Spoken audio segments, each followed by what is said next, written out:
नमस्कार दोस्तों, मैं आपका मित्र कुमुद रंजन सिंह स्वागत करता हूं आपका अपने इस चैनल में जिसका नाम है लर्न एस्ट्रोलॉजी विद कुमुद रंजन सिंह। दोस्तों, आज मैं जिस टॉपिक की चर्चा करूंगा वो है मेष लग्न की कुंडली में योग कारक, मारक और समग्रह की पहचान हम कैसे करते हैं।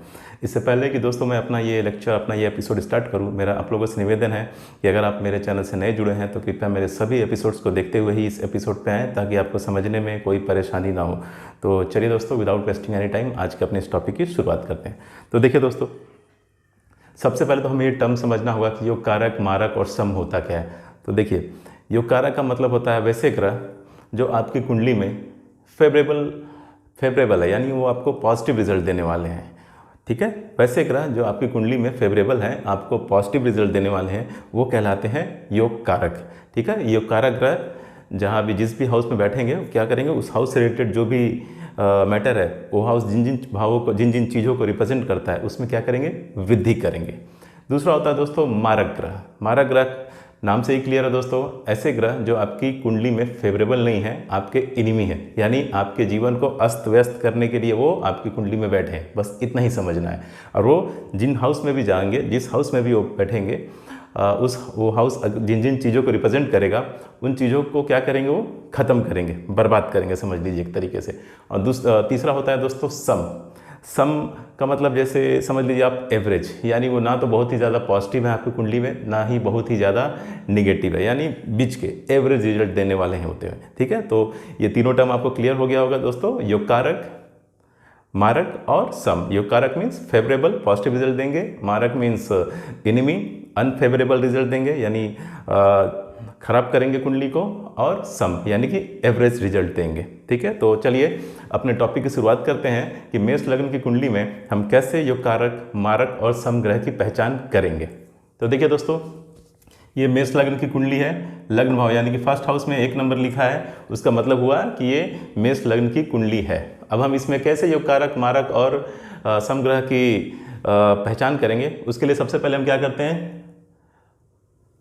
इन राशियों का जो होता है, स्वामी होते हैं, हर भाव में जो राशि बैठी है उनको लिखते हैं और उनके स्वामी को लिखते हैं। मैं काफ़ी डिटेल में बताऊंगा ताकि आपको समझने में किसी भी तरीके की परेशानी ना हो, और एक बार जब आप इसको समझ जाएंगे तब आप इसको ईजिली शॉर्टकट में अपने तरीके से निकाल सकते हैं। ठीक है, बस एक कॉन्सेप्ट बिल्डिंग के लिए मैं क्या करूँ, बिल्कुल डिटेल तरीके से आपको बता रहा हूँ। ठीक है, तो चलिए दोस्तों, without wasting any time start करते हैं। तो देखिए दोस्तों, ये होता है फर्स्ट हाउस, ये सेकंड हाउस, ये third house, fourth house, fifth house, sixth house, seventh house, eighth house, ninth house, 10th house, 11th house और 12th हाउस। ठीक है, तो फर्स्ट हाउस में 1 नंबर की राशि यानी कि मेष राशि बैठी है, इसके स्वामी कौन होते हैं, तो मंगल देवता। तो चलिए यहाँ स्टार्ट करते हैं दोस्तों लिखना।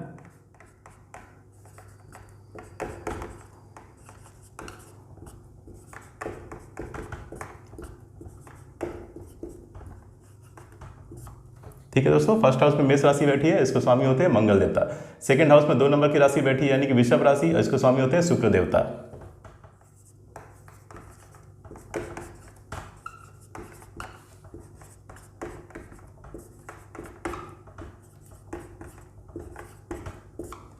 थर्ड हाउस में मिथुन राशि बैठी है, इसके स्वामी होते हैं बुध देवता।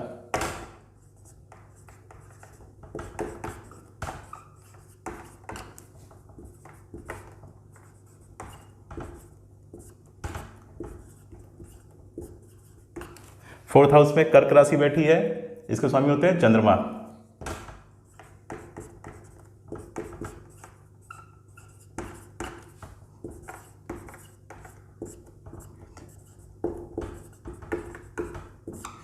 फिफ्थ हाउस में सिंह राशि बैठी है, इसके स्वामी होते हैं सूर्यदेव।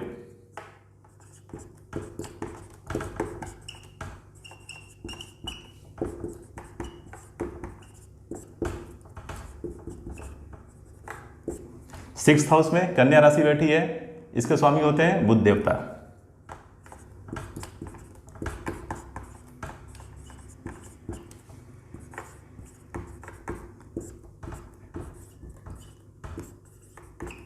सेवेंथ हाउस में 7 नंबर की राशि बैठी है यानी कि तुला राशि, इसके स्वामी होते हैं शुक्र देवता।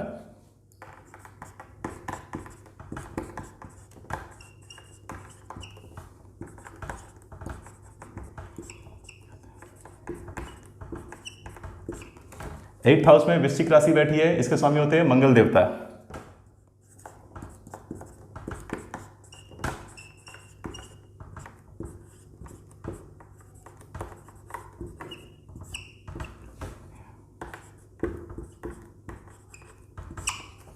9th हाउस में 9 नंबर की राशि बैठी है यानी कि धनु राशि, इसके स्वामी होते हैं बृहस्पति देवता।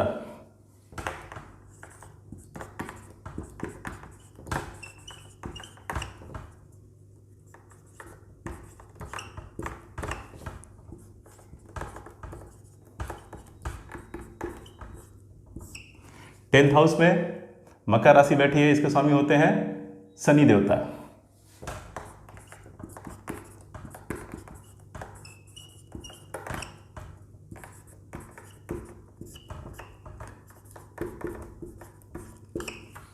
इलेवेंथ हाउस में भी 11 नंबर की राशि बैठी है, यानी 11 नंबर की राशि मीन्स कुंभ राशि, इसके स्वामी भी होते हैं शनि देवता।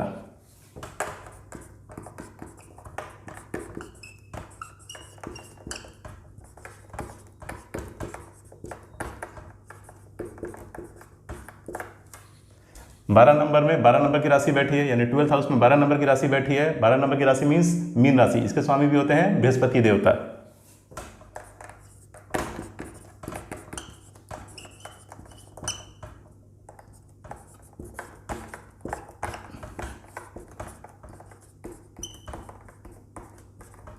ठीक है दोस्तों, क्लियर है? तो मैंने हर घर में जो जो राशि बैठी है उसका नाम लिख दिया और उस राशि के स्वामी जो है उसको लिख दिया। ठीक है, तो फर्स्ट हाउस में मेष राशि, तो उसके स्वामी होते हैं मंगल देवता। सेकंड हाउस में वृषभ, तो शुक्र देवता। थर्ड हाउस में मिथुन, तो बुध देवता। फोर्थ हाउस में कर्क, तो चंद्रमा। फिफ्थ हाउस में सिंह, तो सूर्य। सिक्स्थ हाउस में कन्या राशि, तो बुध देवता। सेवेंथ हाउस में तुला राशि, तो शुक्र देवता। एट्थ हाउस में वृश्चिक राशि, तो मंगल देवता। नाइन्थ हाउस में धनु राशि, तो इसको स्वामी बृहस्पति। 10th हाउस में मकर राशि, तो इसके स्वामी शनि। 11th हाउस में कुंभ राशि, तो उसको भी स्वामी शनि। 12th हाउस में मीन राशि, तो इसका स्वामी हुआ बृहस्पति। ठीक है, तो इस तरीके से मैंने इसको एक चार्ट की तरह लिख लिया। अब आप जानते हैं ये कुंडली में फर्स्ट हाउस, फिफ्थ हाउस और 9th हाउस। ठीक है दोस्तों, फर्स्ट हाउस, फिफ्थ हाउस और 9th हाउस, इनको क्या बोलते हैं? त्रिकोण का भाव भी बोलते हैं। फर्स्ट हाउस को हम क्या करते हैं? केंद्र और त्रिकोण दोनों में गिनते हैं। फर्स्ट हाउस को हम केंद्र और त्रिकोण दोनों की श्रेणी में रखते हैं। फिफ्थ हाउस और 9th हाउस क्या है? प्योर त्रिकोण है। ठीक है, तो फर्स्ट हाउस, फिफ्थ हाउस और 9th हाउस जो हो गया वो आपके त्रिकोण का भाव हो गया। तो देखिए दोस्तों, कुंडली में कौन सा ग्रह योग कारक है, इसको पहचानने के लिए जो सबसे इजी प्रोसीजर है, जो सबसे इजी ट्रिक है वो ये है कि आप देखिए कि ऐसा कौन सा ग्रह है जिसको एक घर त्रिकोण में मिला हो। ठीक है, त्रिकोण में अगर किसी ग्रह को एक भी घर मिला हो तो उसका मतलब हो जाएगा कि वो योग कारक ग्रह होगा। ठीक है दोस्तों, मैं फिर से इसको रिपीट कर देता हूँ कि अगर किसी घर को एक भी घर त्रिकोण में मिला हो तो वो कुंडली में योग कारक ग्रह की श्रेणी में कंसीडर किया जाएगा। ठीक है, अब होते हैं जैसे सूर्य और चंद्रमा। आप जानते हैं कि इन सूर्य और चंद्रमा ये जो दो ग्रह हैं इनको सिर्फ एक राशि का स्वामित्व प्राप्त है। सूर्य को सिंह राशि का और चंद्रमा को कर्क राशि का। तो अगर सूर्य और चंद्रमा की एक राशि को अगर वो त्रिकोण में अगर घर मिल गया तो वो क्या हो जाएंगे? योग कारक कंसीडर किए जाएंगे। ठीक उसी तरीके से मंगल, बुध, बृहस्पति, शुक्र और शनि, ये जो ग्रह हैं इन लोगों को दो दो राशियों का स्वामित्व प्राप्त है, यानी कुंडली में इनको दो दो घर मिला होता है। तो दो घरों में से अगर इनको कोई एक भी घर अगर त्रिकोण में मिल गया तो वो क्या कंसीडर किए जाएंगे? योग कारक कंसीडर किए जाएंगे। ठीक है, दूसरा घर भले ही किसी भी खराब भाव में मिल जाए, लेकिन एक घर अगर त्रिकोण में मिल गया तो वो कुंडली में योग कारक ग्रह की श्रेणी में आएंगे। तो देखिए दोस्तों, मैं यहां लिख देता हूं,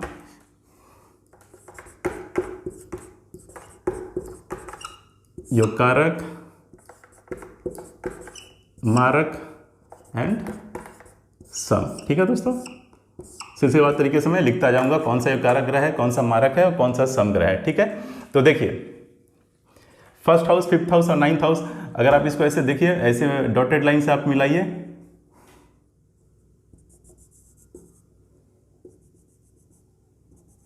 तो ये एक त्रिकोण फॉर्म कर रहा है, इसीलिए इसको हम क्या बोलते हैं? त्रिकोण भाव बोलते हैं। First house, fifth house and 9th house, इसको हम क्या बोलते हैं?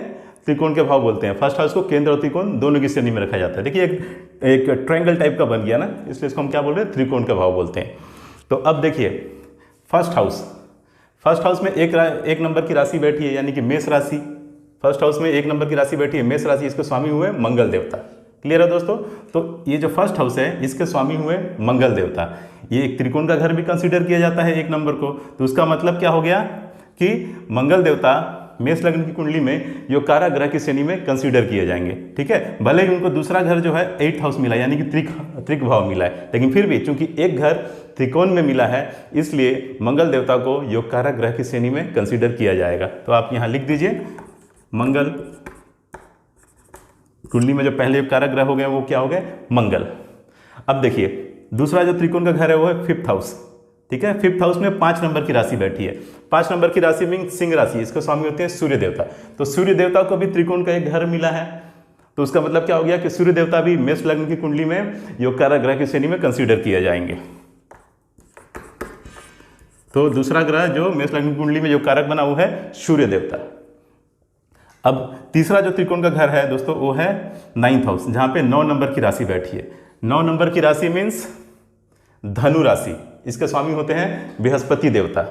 ठीक है, और बृहस्पति देवता को एक और राशि होती है 12 नंबर की राशि, जो कि 12 नंबर घर में पड़ रहा है। तो चूंकि बृहस्पति देवता को एक घर त्रिकोण में मिला है और दूसरा घर त्रिक भाव में मिला, लेकिन फिर भी चूंकि एक घर त्रिकोण में मिला है इसलिए बृहस्पति देवता को इस लग्न कुंडली में योग कारक ग्रह की श्रेणी में कंसीडर किया जाएगा। तो तीसरा ग्रह जो मेष लग्न की कुंडली में योग कारक बने वो है बृहस्पति। क्लियर है दोस्तों? तो मंगल, सूर्य और बृहस्पति मेष लग्न की कुंडली में योग कारक ग्रह की श्रेणी में आएंगे।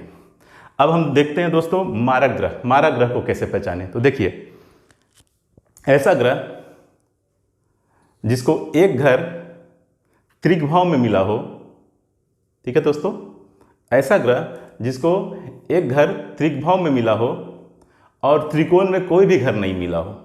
एक घर त्रिक भाव में मिला हो, जैसे कि त्रिक भाव क्या हो गए, ये 6 नंबर, 8 नंबर एंड 12 नंबर, यानी 6th हाउस, 8th हाउस और 12th हाउस को हम क्या बोलते हैं, त्रिक भाव बोलते हैं। तो ऐसा ग्रह जिसको एक घर त्रिक भाव में मिला हो और दूसरा घर त्रिकोण में कहीं पे भी नहीं मिला हो, यानी ना तो एक घर मिला हो इसको त्रिक भाव में और इसका जो दूसरे राशि को जो घर है, दूसरे राशि को जो दूसरा घर मिलेगा वो त्रिकोण में ना मिला हो, तो ऐसा ग्रह को हम क्या बोलेंगे, मारक ग्रह की श्रेणी में रखेंगे। तो ध्यान से देखिए दोस्तों, 6 नंबर, ठीक है दोस्तों, 6th नंबर, 6 नंबर मीन्स कन्या राशि। कन्या राशि के स्वामी होते हैं बुध देवता। देखिए मैंने यहाँ पे मेंशन किया है 6th हाउस में 6 नंबर की राशि बैठी है कन्या राशि और उसके स्वामी होते हैं बुध देवता। तो बुध देवता को यहाँ एक घर त्रिक भाव में मिला है 6th हाउस में, ठीक है, जिसको हम त्रिक भाव बोलते हैं, और दूसरा घर इनको मिला है 3rd हाउस में। ठीक है, एक घर मिला इनको 6th हाउस में यानी त्रिक भाव में और दूसरा घर मिला है इनको 3rd हाउस में। तो उसका मतलब हो गया कि त्रिक भाव में घर मिल गया लेकिन त्रिकोण में कोई भी घर नहीं मिला। तो इसलिए बुध देवता मेष लग्न की कुंडली में क्या कंसीडर किए जाएंगे, मारक। तो आप लिख सकते हैं पहला जो मारक ग्रह बना हुआ है बुध देवता। ठीक है, क्लियर है दोस्तों? अब देखिए ये तो हम देखेंगे नहीं क्योंकि यहाँ 8 नंबर लिखा है, यानी ये मंगल देव की राशि वृश्चिक राशि है और इनको एक घर पहले ही त्रिकोण में मिल गया है, तो यहाँ पे दूसरा घर मिला है तो भी कोई फर्क नहीं पड़ेगा, तो ये कारक की श्रेणी में ही आएंगे, तो इसको हम देखने की कोई ज़रूरत ही नहीं है। अब देखिए दोस्तों त्रिक भाव का ये लगा 12th हाउस, 6, 8 और 12 जो होते हैं 6th हाउस, 8th हाउस और 12th हाउस, इसको हम त्रिक भाव बोलते हैं। तो अब हम 12th हाउस को देखते हैं। तो देखिए 12th हाउस में 12 नंबर की राशि बैठी है। 12 नंबर की राशि का मतलब होता है मीन राशि। मीन राशि के स्वामी होते हैं बृहस्पति देवता। तो बृहस्पति देवता को एक घर त्रिक भाव में मिला है जो कि बेहद ही खराब और अशुभ भाव माना जाता है। ठीक है, और दूसरा घर इनको मिला है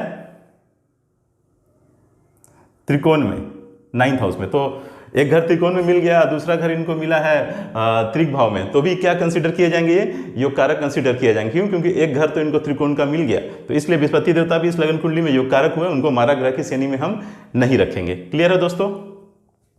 अब देखिए दोस्तों ये 2nd हाउस को देखिए, 2 नंबर को और 7 नंबर को, यानी 2nd हाउस को और 7th हाउस को हम कुंडली में क्या बोलते हैं, मारक भाव बोलते हैं। 2nd हाउस और 7th हाउस को हम कुंडली में मारक भाव बोलते हैं। तो 2nd हाउस में 2 नंबर की राशि बैठी है यानी कि वृषभ राशि, जिसके स्वामी होते हैं शुक्र देवता, और 7th हाउस में बैठी है तुला राशि, उसके भी स्वामी होते हैं शुक्र देवता। तो ये दोनों हाउस जो है 2nd हाउस और 7th हाउस, ये दोनों जो हाउस हैं, जो भाव हैं, वो मारक भाव कहलाते हैं और इनके स्वामी हैं शुक्र देवता। तो शुक्र देवता इस कुंडली में क्या कंसीडर किए जाएंगे, मारक। ठीक है,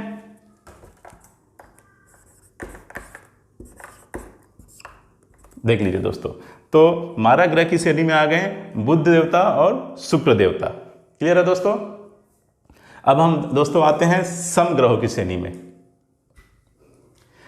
मारक ग्रह आप समझ गए दोस्तों, बुध और शुक्र। अगर याद रखिए, अगर सूर्य और चंद्रमा ऐसे ग्रह जिनको एक ही राशि होती है, यानी कुंडली में एक ही घर मिला रहता है, अगर वो भी 6th हाउस, 8th हाउस और 12th हाउस के स्वामी होंगे तो वो भी मारक ग्रह की श्रेणी में आएंगे। क्लियर है दोस्तों। अब हम आते हैं दोस्तों सम ग्रह की चर्चा करते हैं। तो देखिए, सम ग्रह अगर आपको कुंडली में मालूम करना हो, मेष लग्न की कुंडली में या किसी भी लग्न की कुंडली में, तो आपको देखना पड़ेगा कि ऐसा ग्रह जो 3rd house, 6th house, 8th house और 12th हाउस का स्वामी ना हो। क्लियर है दोस्तों। 3rd house, 6th house, 8th house और 12th हाउस का स्वामी ना हो, साथ ही त्रिकोण का भी स्वामी ना हो, यानी 1st हाउस, 5th हाउस और 9th हाउस का भी स्वामी ना हो, तो वो ग्रह किस में कंसीडर किया जाएगा?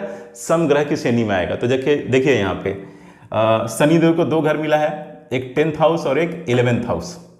क्लियर है दोस्तों। एक 10th हाउस और एक 11th हाउस। तो 10th हाउस जो है वो केंद्र का भाव है, वो त्रिकोण में तो नहीं आ रहा है, यानी शनिदेव को एक घर मिला है 10th हाउस में और दूसरा घर मिला है 11th हाउस में। इनको त्रिकोण में कोई घर नहीं मिला है। क्लियर है। शनिदेव को त्रिकोण में कोई घर नहीं मिला है, यानी ना तो 1st हाउस मिला है, ना तो 5th हाउस मिला है, ना तो 9th हाउस मिला है, और ना ही 3rd हाउस मिला है, 6th हाउस मिला है, 8th हाउस मिला है, ना ही 12th हाउस मिला है। ठीक है। तो शनिदेव यहाँ क्या कंसीडर किए जाएंगे? सम ग्रह की श्रेणी में कंसीडर किए जाएंगे, यानी ना तो बहुत ही अच्छा रिजल्ट देंगे, ना तो बहुत ही खराब रिजल्ट देंगे। ठीक है। अगर अपने मित्र राशि में बैठे हैं तो रिजल्ट फेवरेबल होगा, और अगर अपने शत्रु राशि में बैठे हैं तो रिजल्ट जो होगा वो अनफेवरेबल होगा। तो आपको ये शर्त, ये कंडीशन मैं फिर से दोहरा दे रहा हूँ कि ऐसा ग्रह जिसको ना तो त्रिकोण में कोई घर मिला हो और ना ही 3rd हाउस में, 6th हाउस में, 8th हाउस में और 12th हाउस में कोई घर मिला हो, वो ग्रह कुंडली में सम ग्रह की श्रेणी में आएगा। तो ऐसा ग्रह आपको कौन सा दिख रहा है? शनि, क्योंकि इसको एक घर मिला है 10th हाउस और दूसरा घर मिला है 11th हाउस, जो ना तो त्रिकोण में है, ना ही त्रिक भाव में है, ना ही 3rd हाउस में है। ठीक है। तो शनि देव को यहाँ हम सम ग्रह की श्रेणी में रखेंगे। अब दोस्तों आती है ऐसे ग्रहों की बात जिनको सिर्फ एक राशि होती है, यानी जिनको कुंडली में सिर्फ एक घर मिला होता है। वो है सूर्य और चंद्रमा। सूर्य की सिर्फ एक राशि होती है, सिंह राशि के स्वामित्व प्राप्त है। चंद्रमा को भी सिर्फ एक राशि का स्वामित्व प्राप्त है, जो कि है कर्क राशि। तो इन ग्रहों के केस में अगर आपको सम फाइंड आउट करना है कि ये सम होंगे कि नहीं होंगे, तो उसके लिए आपको देखना पड़ेगा कि ये ग्रह 2nd हाउस में नहीं बैठे होने चाहिए, 7th हाउस में नहीं बैठे होने चाहिए और 11th हाउस में नहीं बैठे होने चाहिए। ठीक है। यानी कि सूर्य और चंद्रमा जो है नहीं बैठे होने चाहिए। इससे मेरा मतलब है कि इनको इन घरों का स्वामित्व नहीं मिला होना चाहिए। जैसे सूर्य देवता को इस घर का स्वामित्व नहीं मिला होना चाहिए, 2nd हाउस का, 7th हाउस का एंड 11th हाउस का। इन घरों का स्वामित्व सूर्य देवता या चंद्र देवता को नहीं मिला होना चाहिए। इसके अलावा वो किसी त्रिक भाव का भी उनको स्वामित्व नहीं मिला होना चाहिए। इसके अलावा वो जैसे मान लीजिए 4th हाउस में, यानी कि 4th हाउस में या 10th हाउस में बैठे हैं, तो क्या हो जाएंगे? आपके सम ग्रह की श्रेणी में कंसीडर किए जाएंगे। तो चंद्रमा यहाँ 4th हाउस में है। ठीक है दोस्तों, चंद्रमा यहाँ 4th हाउस में है। 4th नंबर 4 नंबर लिखा हुआ है, यानी कि कर्क राशि के स्वामी होते हैं चंद्रमा।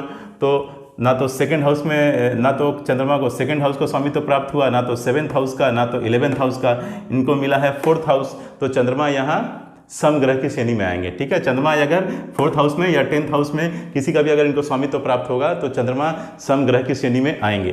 तो इस तरीके से सम ग्रह में एक और ग्रह ऐड हो गया, वो है चंद्रमा। क्लियर है दोस्तों। तो इस तरीके से हम देखेंगे तो कुंडली में योग कारक, मेष लग्न की कुंडली में जो योग कारक ग्रह हुए वो है मंगल, सूर्य, बृहस्पति। मारक ग्रह जो हुए वो हैं बुध और शुक्र, और सम ग्रह जो हुए वो हैं शनि और चंद्रमा।